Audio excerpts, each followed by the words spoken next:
بے انتہا و بے شمار و بے حساب فضل و احسان کے اس نے ہمیں سید عالم و نور مجسم شفیع المذنبین رحمت للعالمین سید المرسلین و خاتم النبیین بے نواؤں کے داتا غریبوں کے آقا ملجا ماوا و مولا حضور سیدنا محمد مصطفیٰ احمد مجتبیٰ صلی اللہ علیہ وآلہ وسلم کی امت بابرکت میں پیدا فرمایا۔ معزز حاضرین کرام، اللہ رب العزت قرآن کریم میں ارشاد فرماتا ہے فَصَلِّ لِرَبِّكَ وَانْحَرْ، بس اپنے رب کے لیے نماز پڑھیے اور قربانی کیجیے۔ یہ آیت کریمہ سورۃ کوثر کی آیت ہے جس میں اللہ تبارک و تعالیٰ نے حضور پاک علیہ الصلوۃ والسلام سے مخاطب ہو کر ارشاد فرماتا ہے اِنَّا أَعْطَيْنَاكَ الْكَوْثَرَ، کہ بے شک ہم نے آپ کو خیر کثیر عطا فرمایا۔ اور اس میں اللہ تبارک و تعالی ارشاد فرماتا ہے کہ آگے دوسری آیت کریمہ میں فَصَلِّ لِرَبِّكَ وَانْحَرْ، بس اپنے رب کی بڑائی بیان کیجیے۔ بعض مترجمین نے اس کا ترجمہ نماز کیا اور بعض نے ذکر کیا، لیکن ہر دو سے مراد عبادت ہے۔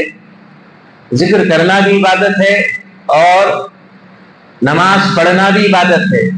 پھر آگے جو اللہ نے ارشاد فرمایا وَانْحَرْ جو فرمایا، اس کا معنی قربانی، جیسے کہ ہم ان دنوں کو جو قربانی کے ایام آتے ہیں انہیں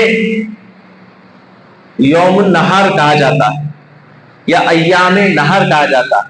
یوم کہا جائے تو ایک دن ہوگا، ایام کہا جائے تو چونکہ 3 دن ہوتے ہیں قربانی کے تو 3 دن شمار کیے جاتے ہیں۔ چنانچہ میں آپ سے انشاءاللہ تعالی ابتدا سے عرض کرتے ہوئے کوشش یہ کروں گا کہ یہ بات جو چھڑی ہے وہ پوری ہو جائے، چونکہ قربانی کرنا ہے، قربانی یہاں بھی ہوتی ہے، قربانی دنیا کے ہر حصے میں ہوتی ہے، ہر مذہب میں بھی ہوتی ہے، ہر لوگ قربانی کرتے ہیں، اب وہ نام الگ الگ ہے۔ بہرحال تو پہلے میں عرض کر دوں کہ اس آیت کریمہ میں اللہ تبارک و تعالیٰ نے ارشاد فرمایا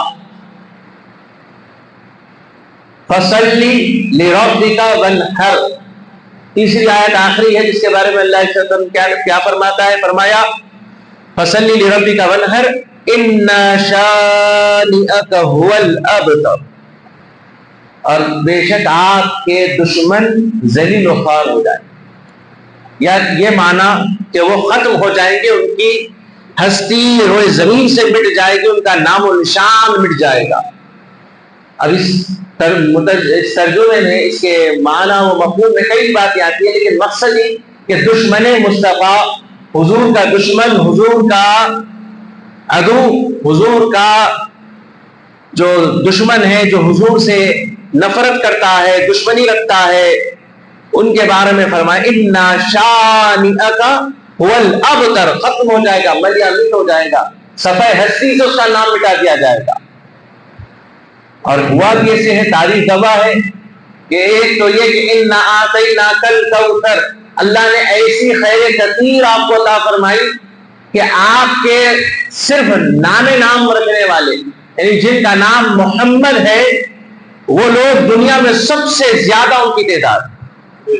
مثال کے طور پر کسی کا نام اگر یوسف ہے، کسی کا نام اگر موسیٰ ہے، نام والے لوگ ہیں، شخصیات ہیں، تو یہ نام والے اگر کیلکولیٹ کیے جائیں تو اتنے ہوں گے، یوسف نام والے کیلکولیٹ کیے جائیں تو اتنے ہوں گے۔ لیکن فرمایا گیا حضور کے بارے میں، جب اللہ نے فرما دیا، کیا فرمایا وَرَفَعْنَا لَكَ ذِكْرَكَ، تو پھر اللہ نے یہ فضل اور یہ انعام اور یہ رفعت بھی آپ کو عطا فرمائی. اور پھر یہاں جو فرمایا انا اعطیناک الکوثر، آپ کو خیر کثیر، یعنی ہر نعمت اور ہر آپ کو مقام اور رتبہ بلندی آپ ہی کو ملی ہے، اور ہر خیر بھی اللہ نے آپ کو کثرت کے ساتھ عطا فرمائی ہے. چنانچہ آپ کے نام سے نسبت رکھنے والے محمد نام والے لوگ بھی دنیا میں دوسرے ناموں کے مقابل میں سب سے زیادہ تعداد رکھنے والے. تو یہ بھی حضور پاک علیہ الصلوۃ والسلام کے نام پاک کی برکت ہے. حاضرین کرام، یہاں تک کہ حضور پاک کے نام کا کمال یہ ہے کہ جب ایک مرتبہ جنگ میں غالباً جنگ یرموک جو تھی، جس میں کمانڈر حضرت خالد بن ولید رضی اللہ تعالیٰ عنہ تھے، حال یہ ہوا کہ جنگ شکست کے دارے پر آ پہنچی تھی. یہاں حال یہ ہو چکا تھا کہ اس جنگ میں جس کے کمانڈر حضرت خالد بن ولید تھے، اس موقع پر شکست کا سامنا ہونے والا تھا. جنگ مسلمانوں کے ہاتھ سے جانے والی تھی، فتح ان کے ہاتھ آنے والی نہ تھی. ایسے موقع پر اس وقت صحابہ کرام نے نعرے مصطفیٰ لگایا، اور ان کی زبانوں پر جو نام تھا وہ تھا یا محمدہ یا محمدہ یا محمدہ. فرمایا گیا جب انہوں نے یہ نعرے مصطفیٰ لگایا تو اللہ تبارک و تعالیٰ نے ایسی ہیبت اور رعب مسلمانوں کی مخالف لوگوں میں ڈال دی کہ اللہ تبارک و تعالیٰ نے اس جنگ کے لوگوں کو جنگ سے فتح یاب فرما دیا.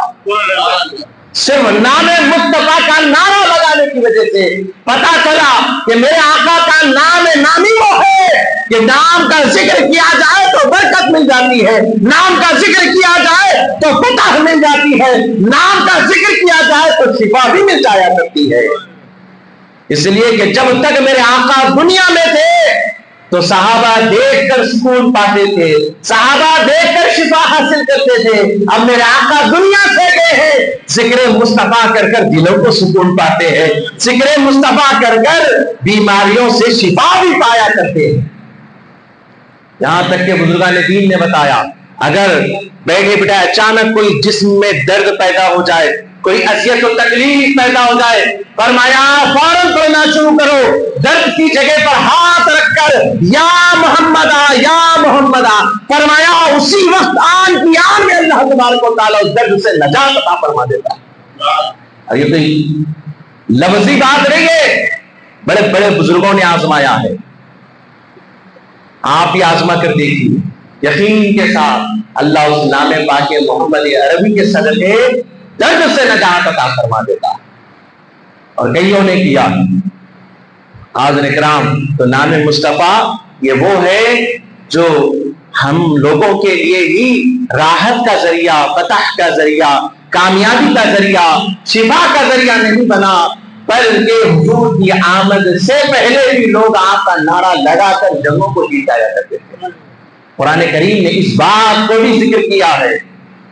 حاضرین کرام، اسی لیے کہا گیا کہ حضور پاک علیہ الصلوۃ والسلام کا نام وہ ہے کہ جن کے نام پاک کے ذکر سے خدا کی رحمتوں کا نزول ہوتا. حاضرین کرام، ہمیں چاہیے کہ ہم حضور سے سچی محبت اور الفت کریں، اس لیے کہ ہم جو کچھ اعمال انجام دیتے ہیں ان تمام چیزوں کی بنیاد حضور کی محبت اور حضور سے ہماری الفت کا ہی اصل معیار ہے. حاضرین کرام، اللہ تبارک و تعالیٰ نے حضور پاک کو ہر خیر کثیر عطا فرمایا. یہ تو ہو گیا آپ کے نام کے بات کا. دوسرا یہ کہ حضور پاک کی نسل مبارک جنہیں سادات کہا جاتا ہے، ان کی جو تعداد ہے یہ دوسرے لوگوں کے خاندانوں قوم و قبیلوں کے مقابلے میں سب سے زیادہ. حالانکہ پھر آپ کی نسل مبارک جو چلی حسنین کریمین سے ہی تو چلی، 2 شہزادوں سے، پھر ایسی ہوئی کہ آج یہ کثرت سے تعداد موجود ہے. حاضرین کرام، پھر یہ بھی تو بات ہے نا، اسی لیے کہا گیا انا شانیہ کا هو الابتر. پھر حسین پاک سے، حضرت مولا حسین سے جو جنگ لڑا، جو جنگ کا موقع پیدا کیا، یزید جس کا نام ہے، آج دیکھیے کہ ان کی ساری نسل مٹ چکی ہے. یہی اس وجہ سے نا کہ حضور نے کیا فرمایا حسین منی وانا من الحسین، تو پتا چلا کہ جو حضور نے کیا فرمایا، انا حسین منی وانا من الحسین، حسین مجھ سے ہے میں حسین سے ہوں، تو جو حسین سے جل رہے گویا کہ وہ مجھ سے جل رہے، اور جو حضور سے دشمنی، حسین سے دشمنی رکھے حضور سے دشمنی رکھے، جو حضور سے دشمنی رکھتا ہے وہ دشمن ختم ہو جاتا ہے، صفحہ ہستی سے اس کا نام مٹا دیا جاتا ہے، وہ ہی نہیں اس کی نسلیں بھی مٹا جاتی ہیں۔ آمین کرام، اللہ تبارک و تعالیٰ نے اسی سورۃ الکوثر کی آیت میں ارشاد فرمایا فصلی لربک وانحر، اور چوتھے پارے کی پہلی آیت کریمہ اس میں اللہ رب العزت کیا فرماتا ہے، لن تنالوا البر حتى مما تنفقون تحبون، کہ تم اس وقت تک نیکی کو، تقوی کو، پرہیزگاری کو نہیں پہنچ سکتے جب تک کہ پسندیدہ چیز، اپنی پسندیدہ چیز راہ خدا میں خرچ نہ کرو، یا پیش نہ کرو، یا قربان نہ کرو۔ تو حاضرین کرام، یہ قربانی کے ایام آتے ہیں، یہ ایام النحر جب آتے ہیں تو یہی ہمارے دلوں میں امتحان لیا جاتا ہے، گویا ہمارے لیے ایک امتحان ہوتا ہے کہ ہم خدا تعالیٰ کے لیے قربانی کرتے ہیں یا پھر اپنے مسائل، اپنی پریشانیاں دکھا کے پیچھے ہٹ جاتے ہیں۔ حاضرین کرام، قربانی کیا چیز ہے، اس کی شروعات کے سے بھی فرمایا جاتا ہے کہ قربانی جو سب سے پہلی قربانی ہوئی وہ حابیل اور قابیل کی طرف سے کی، اللہ کے حکم کی طرف سے۔ وہ کیا تھی؟ ہوا یہ کہ جب حضرت آدم علیہ السلام جو دنیا کے سب سے پہلے انسان، اور آپ جب دنیا میں آئے اور اس کے بعد چونکہ بنی نو انسان کوئی نہیں تھا، انسانیت کو بھی پھیلنا تھا، انسانی جو ہے ابھی تخلیق ہونی باقی تھی، چنانچہ حضرت آدم علیہ السلام کو اللہ تبارک و تعالیٰ نے اولاد اس طریقے سے عطا فرمایا ان کی زوجہ حضرت حوا علیہ السلام کے ذریعے سے کہ صبح لڑکا ہوتا اور شام میں لڑکی ہوتی، اور جو شام میں لڑکی ہوتی اور صبح جو لڑکا ہوگا، یہ دونوں آپس میں ان کا بھائی بہن کا تعلق تھا، تو لہذا ان سے نکاح کا معاملہ نہیں تھا۔ چنانچہ حکم یہ تھا کہ پھر دوسری صبح جو لڑکا ہوگا گزشتہ شام والی لڑکی سے اس کا نکاح ہو، تو یہ طے تھا۔ چنانچہ حابیل اور قابیل، چونکہ حابیل اور قابیل کے لیے بھی طے تھا کہ وہ اپنی بہنوں سے نہیں بلکہ اپنے بعد والے پہر میں پیدا ہونے والی لڑکی سے نکاح کرے تاکہ بنی نو انسان پھیلے، کیونکہ اس وقت انسانی نہیں تھے، لہذا انسانی تخلیق ہونی باقی تھی۔ چنانچہ جب حابیل کا نکاح قابیل کی بہن سے ہونا تھا اور قابیل کا نکاح حابیل کی بہن سے، لیکن ہوا یہ چونکہ قابیل کا نکاح حابیل کی جس بہن سے ہو رہا تھا وہ دیکھنے میں خوبصورت نہیں تھی، لہذا اس نے اپنی ہی بہن سے نکاح کرنے کی ضد کر لی۔ حضرت آدم علیہ السلام نے واضح اللہ کے احکام کو پیش فرما دیا، سمجھایا، لیکن وہ ماننے سے انکار کیا۔ آخرکار رب تعالیٰ نے یہ ارشاد فرمایا چونکہ آدم علیہ السلام کی بات کو نہیں مان رہا ہے، لہذا کم از کم یہ بات اس کے سامنے واضح ہو جائے کہ یہ جو حکم ہے آدم کا نہیں ہے، خدا کا حکم۔ چنانچہ اللہ تبارک و تعالیٰ نے فرمایا آدم ان دونوں کو کہو کہ قربانی کرے، اور جس کی قربانی اللہ تبارک و تعالیٰ قبول فرما لے گا، لہذا وہ اپنی جگہ پر اس کا دعویٰ اور اس کی بات سچ ہوگی۔ چنانچہ دونوں نے اپنا جانور قربانی کے لیے پیش کیا اور ایک مقام پر، ایک پہاڑ پر رکھ دیا، اور قربانی قبول ہونے کی علامت یہ تھی کہ جس کی قربانی قبول ہوگی اس پر آسمان کی طرف سے ایک بجلی نما نور یا آگ جو ہے ظاہر ہوگی اور اس قربانی کو بھسم کر دے، یہ قربانی کے قبول ہونے کی علامت ہے۔ چنانچہ دونوں نے اپنے جانور کو پیش کیا، خدا تعالیٰ نے حابیل کی قربانی کو قبول کر لیا اور قابیل کی قربانی کو قبول نہ فرمایا۔ اب جب یہ ہو چکا تب بھی قابیل ماننے سے رہا، انکار کرتا رہا، آخرکار اس نے اسی عداوت، دشمنی اور بغض اور الفت، یہ ہٹا کر، الفت کو ہٹا کر بغض، دشمنی کے اس دریا میں اپنے آپ کو غوطہ کر دیا. آخر کار حال یہ ہوا کہ دنیا کا سب سے پہلا انسان ہوا حاسد، بغض رکھنے والا، دشمنی کی شروعات کرنے والا، دنیا کا سب سے قاتل قرار دیے جانے والا یہ قابیل بن گیا، اور اس نے اپنے بھائی حابیل کا قتل کر دیا. حابیل کا قتل کر دیا. اب جب لاش پڑی ہے، لاش کا کیا کرے، ٹھکانے کیسے لگائے؟ چنانچہ اس نے دیکھا کہ ایک کوا جو ہے اپنے مردار جو اپنا تھا اس کو گاڑا، زمین پر کھودا اور اس کے اندر اپنے اس مرا ہوئے کوے کو خود ایک دوسرا کوا گاڑ رہا تھا. چنانچہ حابیل نے وہ پہلی مرتبہ دیکھا کہ زمین میں دفن کر کر ثبوت کو مٹایا جاتا کیسے ہے، کیسے اس جرم کو پردہ ڈال دیا جاتا ہے. چنانچہ حضرت حابیل کا قتل ہو گیا اور اس نے انہیں زمین میں دفن کر دیا. اور بہرحال یہ قربانی کی اور قتل کی پہلی ابتدا دنیا میں ہوئی انسان کے ہاتھوں. چنانچہ بہرحال اب یہاں پر بعض مفسرین میں سے کچھ ہیں جنہوں نے کہا کہ یہاں پر وجہ لڑکی کی نہیں تھی، شادی نکاح کا نہیں تھا مسئلہ، بلکہ فرمایا گیا کہ یہاں نبوت کا تھا، چونکہ حضرت آدم علیہ السلام کی نبوت کا ورثہ، نبوت حضرت حابیل کو ملنے والا تھا اور حابیل کو اس سے محروم رکھا جانے والا تھا. چنانچہ اس جلن اور حسد کی بنیاد پر اس نے قتل کیا. دو وجہ بھی ہے، ایک نبوت بھی ہے، دوسرا عورت بھی ہے. بہرحال حاضرین اکرام یہ قربانی تب سے اور اس کے بعد ہر دور میں ہر مذہب میں قربانی کا تصور ہوتا رہا، یہاں تک کہ سورۃ البقرہ ہم پڑھتے ہیں، قرآن کریم کی بڑی عظیم سورت ہے بقرہ، جس کے معنی گائے کے ہیں، اور اس میں اللہ تبارک و تعالیٰ نے اس گائے کی قربانی کے واقعے کو پیش فرمایا کہ جس میں حضرت موسیٰ علیہ السلام کے قوم میں سے ایک مالدار شخص کا قتل کر دیا گیا اور اس کی لاش تھی، لہذا اب یہ پتہ نہیں لگ رہا تھا کہ کون قاتل ہے.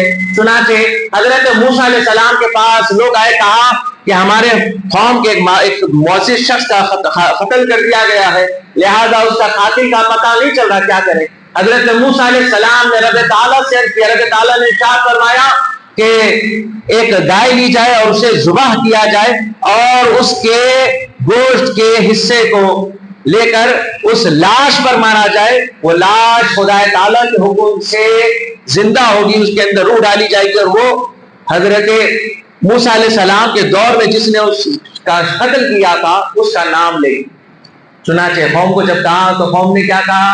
اب وہ قوم کا کام تو یہ تھا کہ سوال نہیں کرتے بلکہ جا کر کوئی ایک گائے کو لاتے اور ذبح کر دیتے، لیکن انہوں نے ایسا نہیں کیا، بلکہ حضرت موسیٰ سے پوچھنے لگے کہ وہ گائے کیسی ہو، کیا عمر کی ہو. ہر دفعہ ایک سوال کرتے. آپ نے فرمایا کہ اس کا رنگ پوچھا گیا تو کوئی بھی گائے لے کے آتے، لیکن حضرت موسیٰ سے پوچھا تو حضرت موسیٰ علیہ السلام نے فرمایا کہ اللہ سے پوچھا تو اللہ نے فرمایا اس کا رنگ پیلا ہو.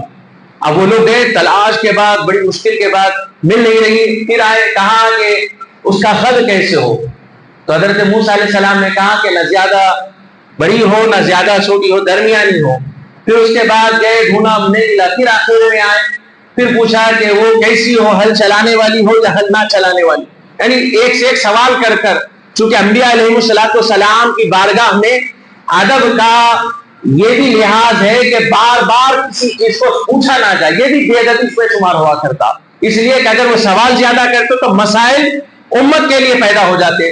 چنانچہ حضرت موسیٰ علیہ السلام نے پھر ان کے پوچھنے پر کہا کہ نہیں، ہل چلائی بھی نہ ہو، اس طرح ہوتا، اسی پابندیاں ہو گئی. آخر کار بڑی تلاش کے باوجود 4 دن انہیں لگے، بعض روایتوں کے مطابق کئی دن لگے، ہفتہ بھر لگا. آخر کار وہ گئے، یتیموں کے پاس سے انہیں میسر ہوئی، جو کہ یتیموں کے والد نے جنگل میں اللہ کے حوالے کیا تھا، گائے کو کھلا چھوڑ دیا، کہا کہ پروردگار میں یہ تیرے حوالے کرتا ہوں، بعد میں یہ میرے بچوں کے لیے ذریعہ معاش اور ذریعہ راحت بن جائے. تو جس گائے کو اس نے جنگل میں چھوڑ دیا تھا وہ شخص انتقال کر گیا تھا، نیک شخص اللہ کے بھروسے. تو اللہ تبارک و تعالیٰ نے جب ان کے بچے جوان ہو گئے، یہ تو شخص انتقال کر گیا. بہرحال یہ بچے کیا کیے، جنگل کو گئے اور جا کر کیا کہا کہ اے پروردگار، ہمارے والد نے تیرے حوالے گائے کی تھی، ایک جانور کیا تھا، اس کو ہمارے حوالے کر دے جو کہ ہمارے لیے راحت کا، آسانی کا ذریعہ ہے. تو آپ دیکھیے کہ اللہ کے حوالے جب کوئی چیز کی جاتی ہے، اسی لیے اللہ حافظ کہا جاتا ہے یا خدا حافظ کہا جاتا ہے۔ اب آج کل بڑا مسئلہ ہو گیا، لوگ کہنے لگے کہ نہیں اللہ حافظ کہنا، خدا حافظ نہیں کہنا۔ میرے بھائی خدا حافظ کے معنی کیا ہے؟ اب بعض لوگوں نے کہا کہ نہیں یہ جو ہے ایرانیوں کا معاملہ ہے جو پہلے اپنے معبود کو خدا کہتے تھے۔ میں آپ سے عرض کر دوں کہ آپ پھر کل سے نماز بولنا چھوڑ دیجیے، نماز بولنا بولیے چھوڑ دیجیے، صلاۃ بولیے، کیونکہ نماز لفظ بھی فارسی ہے، ایران سے آیا تو ہے۔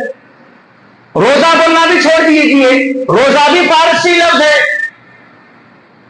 بڑا مسئلہ ہے، بلکہ ایک پوسٹ آ چکا ہے میرے پاس کہ آپ اللہ حافظ بولنا، خدا حافظ نہیں بولنا، خدا بولے تو وہ فلاں لوگوں کی طرف جاتا۔ میرے بھائی جن کے بارے میں تم کہہ رہے ہو نا کہ اسلام تو لا چکے لیکن وہ اپنے معبودان باطلہ کے بارے میں کہہ رہے ہیں، ایرانیوں کے بارے میں عرض کر دوں کہ یہ وہ لوگ ہیں جنہوں نے اسلام کی ثقافت کو ایسے مدلل اور ایسے تحریر کیا ہے کہ اسلام کے تصوف کا زیادہ تر حصہ اور زیادہ تر جو شخصیات آئی ہے اسی زمین سے آئی۔ یہ ہمارے اندر کب تک تنگ نظری ہوگی؟ ہر ایک کو ناپیں گے تولیں گے تو کیسے ہوگا؟ خدا حافظ نہیں کہنا۔ ہماری کئی کتابیں بھری پڑی ہیں خدا کے لفظ سے، اور خدا کے معنی و مفہوم کے بارے میں اس کے محققین کہتے ہیں خدا جو کہتے ہیں تو خدا کہنے میں کوئی مذائقہ نہیں ہے، بلکہ خدا وہ لفظ ہے جس کے معنی میں خدائیت قدرت رکھنے والے اللہ کا ہی تصور ہے۔ اور سب سے بڑی اہم چیز ایک ہے کہ کل سے آپ نماز بولنا چھوڑ دیجیے اگر خدا نہیں کہنا آپ کی نظر میں غلط ہے۔ اللہ حافظ کہنے والے اگر ہیں آپ کہیے، مشکل نہیں ہے، خدا حافظ بھی کہیے، لیکن ایسی تنگ نظری کہ نہیں خدا حافظ نہیں کہنا تو پھر نماز کہنا چھوڑ دیجیے۔ کہا جائے تو نماز کو جارو مت بولیے، کیا بولیے؟ صلاح کو جارو بولو، وہ بھی سواد کو موٹا بولنا پڑتا۔ صلاح کو جارو بولے تو کیا صلاحوں کو جا رہے چل سکتے اتنی آسانی سے؟ دین ہے بابا، مذاق نہیں ہے۔ خیر اور خواب میں بڑا فرق ہے۔ ایک جو ہے تجوید کے بڑے کیا کہتے ہیں آپ مشدود قاری صاحب جو ہے خلاقن کی دکان، مٹھائی کی دکان پہ گئے، جا کر کہنے لگے قلاقن دیجیے، بولے کیا بولے؟ قلاقن دیجیے بولے۔ تو دکان والے صاحب تجوید جانتے تھے، اللہ کا شکر ہے وہ دور تھا، وہ دور تھا تجوید تو جانتے تھے، خواہ اور خوف میں فرق جانتے تھے۔ کہنے لگے قلاقن نہیں ہے خلاقن ہے، اتنا اصلی ہمارے پاس نہیں ہے بولے۔ تو آج کا تو دور ایسا ہے ہمارے نوجوان خے کو کاف پڑھتے، یہ حال ہو چکا ہے۔ ہندی پڑھ پڑھ کے ایسی حالت ہو چکی ہے وہ خے اور خاف دونوں کو بھی چھوڑ دیے۔ اس کو بھی جائے تو انہیں کیا بولیں گا؟ کلاکن دیو بولتا۔ اب اس کی صورت کے سرکار جریوا نکال کے کلاکن ملا پڑتا تھے، نہیں آپ جو مانگیں گے وہ ملے گا نا۔ دکان پہ بھی وہی سودا ملتا، وہی چیز ملتی کہ صورت دیکھ کے دیتے۔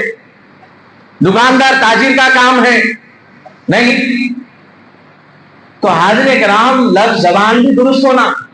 تو آپ کہہ دے رہے ہیں آج کچھ بھی کام دھندہ نہیں ہے، بے روزگاری بہت ہو چکی ہے، لہذا بنا دیے کہہ رہے ایسا مت کہو، فلاں مت کہو، یہ مت کہو۔ تو نماز چھوڑ دینا، کیا بولنا؟ صلاح جارو بولنا، وہ بھی ہاتھ اچھا نکالنا، حمزہ خالی حصے سے نکلنا، سینے کے منہ کے خالی حصے سے، قاعدے پورے قواعد پورے ہونا پھر۔ تو صلاح بولنا، صلاح بولے تو نماز نہیں ہوتی، صلاح بولنا۔ حاضر کرام یہ کئی چیزیں ہیں، یہاں تک کہ سورۃ الفاتحہ پڑھتے ہیں نا، الحمد کہنا، ہا کا کہنا لازم ہے۔ الحمد بولے تو بیماری دوسرے معنی میں شامل ہو جاتی، تعریف ہو رہے ہیں آپ اللہ کے لیے۔ ہاں سے بولے تو ساری برائی ساری بیماری اللہ کے لیے، نعوذ باللہ من ذالک۔ کیا کہہ رہے ہیں؟ علیم کہنا چاہیے۔ تو کدھر بات کر رہے ہیں؟ خدا اور اللہ میں آپ فرق لا رہے ہیں۔ تو پہلے آپ یہ سمجھو کہ یہ جو چیزیں ہیں یہ چیزیں پہلے درست کریں، نمازوں کو درست کیا جائے، لفظوں کو درست کیا جائے۔ حاضر کرام تو ضرورت کیا ہے؟ زیادہ مسائل میں الجھ کے یہ کیا وہ کیا وہ کیا بولے تو پھر بنی اسرائیل قوم کے سب کی حالت ہوتی. ایک گائے ڈھونڈنے کے لیے 4 سے 1 ہفتہ دن لگ گئے ان کو. اگر وہ کہتے ابراہیم علیہ السلام جاؤ گائے کو لے کے آؤ تو کوئی بھی لا کے ٹھہرا کر دیتا تو بس تھا. کلر کون سا ہونا, کیسی ہونا, بڑی ہونا چھوٹی ہونا, ہل چلائے سو ہونا نہیں چلائے سو ہونا, دانت کتنے ہونا وہ کتنے ہونا, کان کیسے ہونا, سنگ ہونا نہیں ہونا. تو یہی وجہ ہے. اب آج ہم قربانی کر رہے ہیں تو قربانی میں بھی یقیناً جانور اچھا ہونا چاہیے, لیکن جانور کو دیکھنے میں وقت ضائع کرنا یہ بھی بیکار ہے, بلکہ جانور اچھے سے اچھا خرید کر لائے. توجہ اس پر ہو کہ ہماری قربانی اللہ کے لیے ہو رہی ہے. ہماری قربانی اس لیے ہے کہ رب تعالیٰ راضی ہو جائے, پروردگار راضی ہو جائے, مقصد یہ ہو ہمارا. حاضر اکرام, تو قربانی کے بارے میں اس لیے اللہ نے فرمایا کہ اللہ کے پاس نہ اس کا گوشت پہنچتا ہے نہ اس کا خون پہنچتا ہے. فرمایا لیکن یہ کہ تمہارا تقوی اللہ کے پاس پہنچتا ہے. حاضر اکرام, قربانی کے مقصد کو سمجھنے کی ضرورت ہے. قربانی ہر دور میں ہر مذہب میں ہوتی رہی, لیکن قربانی اللہ تبارک و تعالیٰ نے امت محمدیہ کو یہ عظیم فریضہ عطا فرمایا جو کہ قربانی یہ عبادت ہے. اس کا مقصد یہ ہے کہ صاحب قربانی جب قربانی کرتا ہے کسی جانور کے گلے پر چھری چلاتا ہے, ذبح کرتا ہے, تو اس کے وقت اس کے جانور کے گلے پر جب چھری چلتی ہے تو اس چلنے والی چھری کے اس موقع پر اس لمحے میں اس کی نیت اس کا تقویٰ اللہ کے پاس پہنچتا ہے. اب اللہ کے نزدیک جب وہ چیز پہنچے گی, اب وہ بکرا ہو یا گائے ہو یا کوئی اور مہنگے سے مہنگا زیادہ سے زیادہ خریدا ہوا رقم میں جانور کیوں نہ ہو, اس جانور کی اہمیت اور قیمت بعد میں ہے, بندے کی سب سے پہلے نیت دیکھی جاتی. بلکہ یہ بھی بات درست ہے کہ مہنگا جانور خریدا گیا اس کی اہمیت ہے اللہ کی بارگاہ میں, لیکن نیت اصل چیز ہے. تقویٰ پرہیزگاری حاصل کرنا, اللہ کی رضا حاصل کرنا ضروری ہے. اور اس موقع پر, قربانی کے موقع پر, بڑا ایک اہم مسئلہ یہ بھی ہے کہ ہمارے پاس ضروری مسائل کو حاصل کرنے کی فرصت نہیں ہے ہمارے پاس.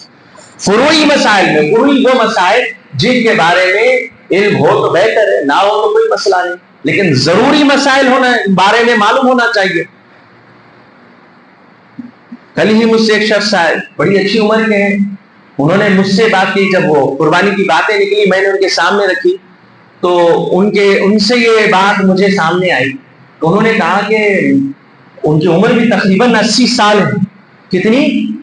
80 سال. اور اس میں انہوں نے جو قربانی کی, اس میں یہ کہتے ہیں کہ مجھے آج پتا چلا ہے کہ قربانی کے موقع پر ایک جانور کو جب ذبح کرتے ہیں تو دوسرا جانور سامنے نہ ہو. اور کہتے ہیں کہ مجھے آج پتا چلا ہے کہ جانور کو ذبح کرتے وقت چھری بھی اس کے آگے تیز نہیں کی جاتی. میں سن کر بڑا تعجب ہوا, مجھے انہیں پتا نہیں اتنی زیادہ ہو, لیکن ایک ہے حقیقت کے بات جو ہے, یا تو ضرورت کوشش ہونی چاہیے کہ ضروری مسائل کو جاننے کی کوشش کی جائے, پوچھا جائے یا جاننے کی کوشش کیا جائے, یا علمی ادبی مجلسوں میں محفلوں میں بیٹھا جائے, یا علمی ادبی شخصیات سے ملاقات رکھی جائے تاکہ مسائل پتہ چل جائے. بسا وقت پوچھنے پر معلوم ہوتے ہیں. تو بہرحال کہنے کا مقصد ہے کہ ایسے کئی مسائل ہیں.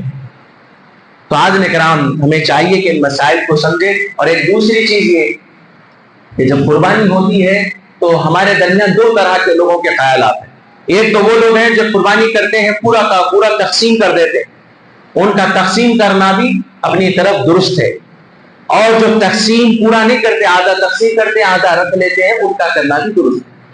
اس کی وجہ کیا ہے؟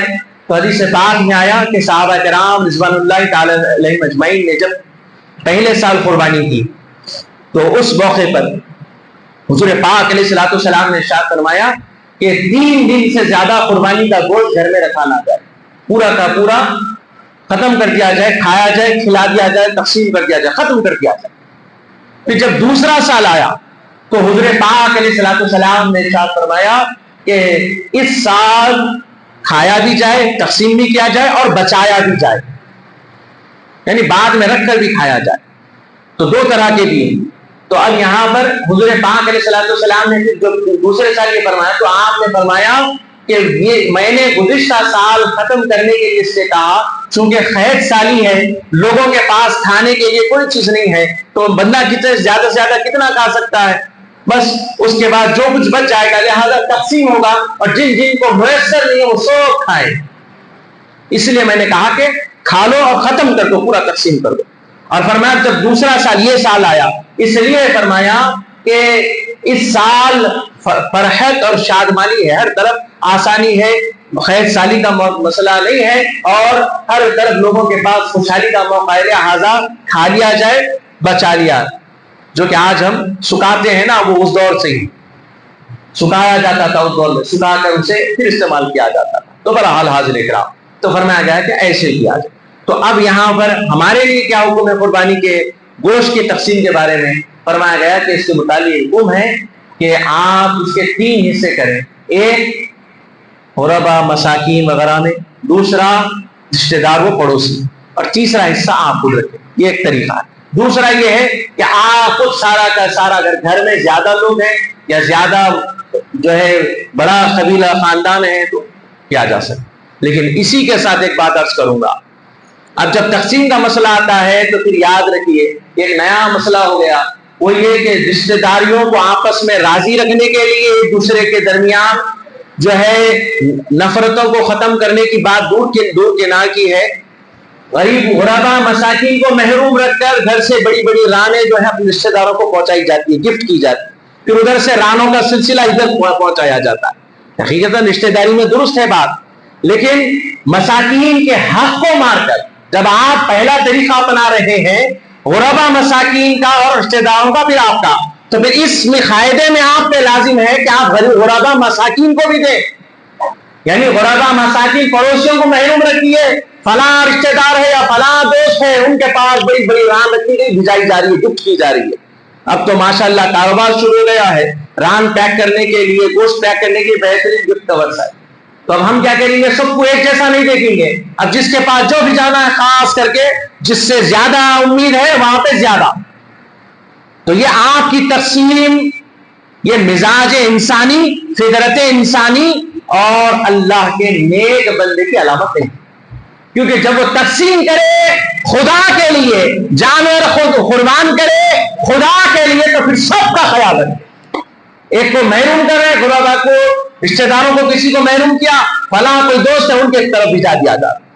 حاضرین کرام، تو ضرورت ہے کہ اس قربانی کے جو مقصد کو سمجھا جائے، جس کا مقصد اللہ نے فرما دیا کہ اس قربانی کا اللہ کی راہ میں پسندیدہ چیز کا، جس جانور کو آپ نے ہزاروں روپے میں خریدا ہے، جس جانور کو آپ نے اپنی محنت کی کمائی سے خریدا ہے، اور چند دنوں میں جسے گھر میں رکھ کر پالا، کھلایا پلایا، اور چند دنوں میں اللہ کی رضا کی خاطر اب آپ جب اس کے گلے پر چھری چلا رہے ہیں، تو پھر آپ کا تقویٰ اس بات کی اجازت نہیں دیتا کہ آپ گوشت کے کچھ حصوں کو مخصوص کر مخصوص لوگوں پر بھیجائے اور غربا مساکین کو محروم رکھ دیں۔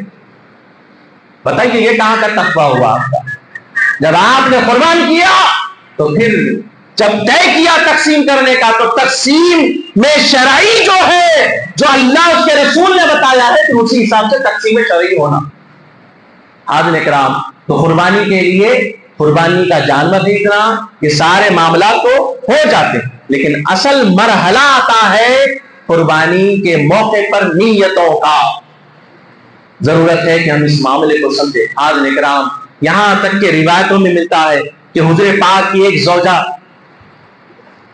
جب ان کے یہاں گوشت آیا ایسی عام دنوں، تو حضور پاک علیہ السلام نے کئی مہینوں سے گوشت نہیں کھایا میرے آقا نے، تو انہوں نے کیا کیا، اس گوشت کو اٹھا کر ڈھانک کر رکھ دیا، اور یہ خیال سے کہ حضور آئیں گے تو پکا کر کھلاؤں گی۔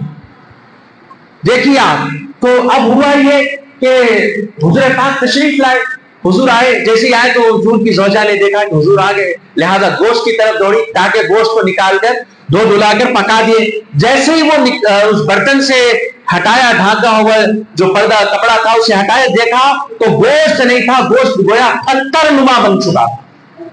فوراً حضور کے پاس حاضر کہا، یا رسول اللہ میں نے گوشت ایک پڑوس کی طرف سے آیا تھا, میں نے آپ کے لیے اٹھا رکھا تھا, چونکہ آپ نے کئی مہینوں سے گوشت نہیں کھایا, لہذا میں آپ کی خدمت میں پیش کرنے کے لیے جیسے ہی سے نکالی تو دیکھا یہ پتھر ہو چکا ہے. خدا تعالیٰ نے حبیب کو غیب سے علم عطا فرما دیا, وہی عطا فرما دی, فرمایا کہ محبوب اپنی زوجہ سے کہو کہ اس گوشت کے آنے کے بعد تمہارے گھر پر سائل آیا تھا در پر مانگنے کے لیے, تو اس کو انہوں نے کہا کہ ہمارے گھر میں تمہیں دینے کے لیے گوشت نہیں ہے. کہا حاضر کرام اللہ تبارک و تعالیٰ نے یہ بات اپنے محبوب کے علم میں لا دی. حضور نے فرمایا اے میری زوجہ بتاؤ کیا میرے یہ گوشت آنے کے بعد کوئی سائل آیا تھا مانگنے کے لیے, تم نے اس سے کیا کہا؟ کہا میں نے اس کے لیے کہا کہ تمہارے لیے گھر میں گوشت نہیں ہے, چونکہ میں نے رسول اللہ کے لیے رکھا تھا, لہذا میں نے سائل کو خالی لوٹایا. حضور نے فرمایا اے میری زوجہ کاش وہ گوشت اسے دے دیتی, اس لیے کہ جو نبی کے در پر آتا ہے خالی ہاتھ نہیں لوٹتا. حاضرین کرام, تو پتا چلا یہ نبی کا گھر ہے, یہ اللہ والوں کا گھر ایسے ہوتا ہے, یہ اللہ کے پیاروں کے گھر کا کام ایسے ہوتا ہے. خود کھائے یا نہ کھائے بات دوسری ہے, لیکن آنے والے سائل کو دے دیا جاتا ہے. لیکن حضرت حضور کی زوجہ جنہوں نے گوشت رکھا تھا ان کی نیت کھانے کی نہیں تھی, مصطفیٰ کو کھلانے کی تھی. حضور کی محبت میں رکھا تھا کہ میرے آقا نے گوشت کئی مہینوں سے نہیں کھایا ہے. تو ہم یہ ذرا غور کر لیں, جب قربانی کے ایام آتے ہیں کھائیں, بہت کھائیں, لیکن ذرا یہ بھی یاد رکھ لیں کہ جب کھائیں تو پھر ہمارے دل میں نہیں کھانے والوں کا بھی خیال ہو. حاضرین کرام, ضرورت ہے کہ ہم ان معاملات کو اللہ کی رضا کے لیے کریں, چونکہ اللہ نے کیا حکم فرمایا, فَصَلِّ لِرَبِّكَ وَانْحَرْ, کہ یہاں پر عبادت کے ساتھ قربانی ہے. اور قربانی کیا ہے؟ قربانی بھی عبادت ہے. کیا ہے؟ اب ہم بول رہے ہیں, آپ کو کہیں کہ بھئی اللہ کے نبیوں کا ذکر کرنا بھی عبادت ہے, مطلب کیا؟ عبادت کا ثواب ہو. اور یہ قربانی عبادت ہے. جس طرح نماز پڑھتے ہیں نماز لازم ہے, اسی طرح قربانی بھی صاحب استطاعت پر لازم ہے. اب یہ جب مسئلہ آتا ہے تو ہمارے پاس بہت سارے لوگ کھڑے ہو جاتے ہیں, بھائی ہم قربانی نہیں کر سکتے, ہماری استطاعت نہیں ہے, ہمارا گھر ذاتی نہیں ہے. لیکن حاضرین کرام, شرعی استطاعت, صاحب استطاعت کے لیے جو شرعی مفہوم ہے کیا ہے, اس کے لیے فرمایا گیا ذاتی گھر, یہ ساری چیزیں بات کی چیز ہے. اصل چیز ہے آپ کے پاس سونا یا چاندی جس کی مقدار شرعی طور پر ظاہر کر دی گئی, اس کے مطابق جو صاحب نصاب جسے زکوٰۃ جس پر فرض ہوتی ہے اس پر قربانی بھی فرض. اب قربانی کوئی بڑا مسئلہ نہیں ہے, آج سہولتیں بھی ہیں, حصص کا بھی اہتمام ہوتا ہے, حصوں میں بھی مل سکتے ہیں. لیکن اب یہاں پر ضروری نہیں کہ آپ اپنی زیادہ جو ہے جیب پر یا مشکل گزار دیں, بلکہ کوشش یہ کریں کہ قربانی آپ کے ذمہ ہے تو وہ آپ سے ثابت ہو جائے. اگر حصوں کے ذریعے آپ سے قربانی کا حصہ ختم ہو جاتا, آپ کے مسائل ہیں, تو کم سے کم حصوں میں شامل ہو جائے. تو ضرورت کیا ہے اس سے ہوتا یہ ہے کہ آپ کے ذمہ سے قربانی تو کم از کم ثابت ہو. مسائل تو ہے, لیکن حضور نے کیا فرمایا جو قربانی نہ کرے استطاعت رکھنے کے باوجود, اللہ اکبر. حاضرین کرام, میں اللہ اکبر, اگر مجھے اللہ وقت دے تو میں 1,00,000 مرتبہ اللہ اکبر کہہ دوں اس بات پر, اس جملے پر, اور شاید آپ کے ایمان بھی کہنے لگ جائے. کیونکہ جو در رسول سے دور ہو گیا ان سے خدا کی رحمت کیا ملے گی؟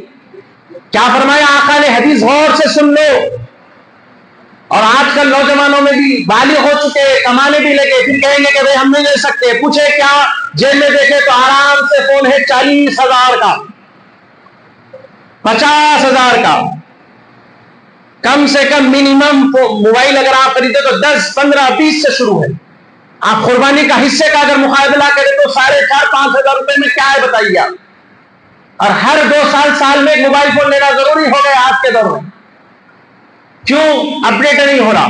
تو حاضرین کرام, حضور کیا فرماتے ہیں, غور سے سنیے. میرا کہنے کا ان لوگوں کے لیے مقصد ہے جو کوشش کرے تو قربانی دے سکتے ہیں, کوشش کر کر قربانی دے. اس لیے کہ اللہ نہ کرے اگر کوئی مسئلہ ہاسپٹل کا آ جائے کوئی مسئلہ پریشانیوں کا آ جائے تو ہمارے ہزاروں روپے ایسے ہی خرچ ہو جاتے ہیں، لیکن جب خدا کے راہ میں قربانی کرنے کی بات آتی ہے تو ہمارے دلوں میں لالچ اور حرص جاگ جاتی ہے اور ہم اپنے آپ کو صاحب استطاعت کے زمرے سے نکال دیتے ہیں۔ اللہ اکبر! کیا فرمایا میرے آقا نے؟ فرماتے ہیں کہ جو استطاعت رکھتے ہوئے قربانی نہ کرے وہ ہماری عیدگاہوں کو مسجدوں کی طرف نہ آئے۔ فرمایا اللہ اکبر! حضور فرما رہے ہیں ہماری مسجدوں اور ہماری عیدگاہوں، تو جو حضور کے اس ارشاد کو سن لے اللہ اسے ہدایت عطا فرما دیتا ہے۔ بے شک جو حضور سے محبت کرتا ہے، حاضرین اکرام، اس لیے کہ جو حضور سے محبت کرتا ہے کم از کم اس کے دل میں یہ بات تو آئے گی نا کہ اللہ نے جو قاعدہ رکھا ہے، کیا قاعدہ رکھا ہے؟ مجتہدین نظام فرماتے ہیں، فرمایا گیا کہ اللہ کے توحید کا پیغام جو دیا گیا وہ اللہ تبارک و تعالیٰ نے بذات خود نہیں فرمایا، انی انا اللہ نہیں فرمایا رب تعالیٰ نے کہ میں اللہ ہوں، نہیں فرمایا، بلکہ خبر دی گئی۔ خبر دی گئی۔ خبر دینے والے کون ہیں؟ ہمارے اور آپ کے آقا ہے۔ میں یہ جو حدیث عرض کیا ہوں اس کی بات کو کہہ کر اپنی بات کو ختم کروں، ورنہ کوشش یہ تھی کہ ارکان حج کے متعلق کچھ عرض کروں، لیکن موقع نہیں ہے انشاءاللہ۔ تو بہرحال حاضرین اکرام، تو فرمایا کہ خبر دی گئی۔ خبر دینے والے کون ہیں؟ ہمارے آقا ہے محمد نبی صلی اللہ علیہ وسلم، جو کہ مخبر صادق ہیں۔ خبر دینے والے، مخبر کے معنی ہے خبر دینے والے۔ تو حضور نے خبر دی، اور حضور نے جب خبر دی تو کیا فرمایا؟ پہلا آپ کے اعلان تبلیغ کا جب ہم پنہ کھولتے ہیں تفاسیر کا یا سیرت کا، کیا ملتا ہے؟ حضور پاک علیہ السلام مکے کے ایک پہاڑ پر چڑھ گئے اور فرمایا اے اہل مکہ، کیا تم مجھے مانتے ہو اس بات کو کہ میں یہ کہوں کہ پہاڑ کے اس جانب سے ایک فوج تم پر حملہ آور ہونے والی ہے؟ تو کیا کہا اہل مکہ نے؟ کہا اے محمد صلی اللہ علیہ وسلم، ہم آپ کو امین مانتے ہیں، ہم آپ کو صادق مانتے ہیں، ہم آپ کو امانت دار مانتے ہیں، ہم آپ کو سچا مانتے ہیں، آج جو کہیں گے سچ کہیں گے۔ پہلے حضور نے کیا کہا؟ خدا کا پیغام نہیں دیا، پہلے فرمایا کہ مجھے مانتے نہیں مانتے، مجھے مانتے یا نہیں مانتے؟ تو سب نے کہا کہ ہم آپ کو مانتے ہیں، بلکہ آپ کو سچا اور امانت دار مانتے ہیں۔ اس کے بعد حضور نے فرمایا تو پھر یہ بھی مان لو کہ میں اللہ کا رسول ہوں اور ایک اللہ کی عبادت کرو۔ تو اب ہوا کیا، اس وقت ماننے والوں نے مانا، نہیں ماننے والے اکثریت جو تھی وہ چلے گئی۔ کیا کہتے ہوئے کہ محمد نعوذ باللہ کچھ کہنے لگے، پتہ نہیں۔ تو بہرحال اس موقع پر مجتہدین نظام فرماتے ہیں کہ یہ وہ موقع تھا کہ جہاں حضور پاک علیہ السلام نے اللہ کا پیغام منوانے سے پہلے اپنی ذات کو منوایا اور گویا یہ بتایا کہ اہل مکہ جتنے تھے دین اسلام کو جو اس وقت نہ مانے تھے لیکن مانتے تھے مصطفیٰ کے قول کو۔ تو حاضرین کرام، پتہ یہ چلا کہ حضور پاک علیہ السلام کے خبر کو جو مانتا ہے وہ ادارہ اسلام میں آتا ہے، حضور کی بات کو جو مانتا ہے مومن کہلاتا ہے، حضور کے احکام کو جو مانتا ہے وہ اسلام میں شامل رہتا ہے۔ الغرض حاضرین اکرام، اسی لیے تو جب کہ قربانی کا موقع آیا اللہ تبارک و تعالیٰ نے وحی نازل فرمائی تھی، کیا فرمایا؟ یا ایھا الذین آمنوا لا تقدموا بین یدی اللہ ورسولہ واتقوا اللہ۔ کیا فرمایا پروردگار نے؟ اس وقت کچھ لوگوں نے حضور پاک علیہ السلام کے قربانی سے پہلے قربانی کر لی، اللہ تبارک و تعالیٰ نے ان کے لیے فرمایا اور آج کی رہتی دنیا کے ان لوگوں کے لیے بھی ہدایت ہے کہ جو یہ سمجھتے ہیں کہ ہمارے لیے اللہ کی کتاب کافی ہے، ہمارے لیے اللہ کے احکام کافی ہے، ہم قربانی کر لے، سارے کام کر لے، کافی ہے، مصطفیٰ کی ضرورت نہیں ہے، ان کے لیے گویا اللہ فرماتا ہے کہ اس وقت لوگوں نے کیا کیا؟ حضور کی قربانی سے پہلے قربانی کر لی۔ اللہ نے وحی نازل فرمائی، فرمایا اے ایمان والو یا ایھا الذین آمنوا لا تقدموا بین یدی اللہ ورسولہ واتقوا اللہ۔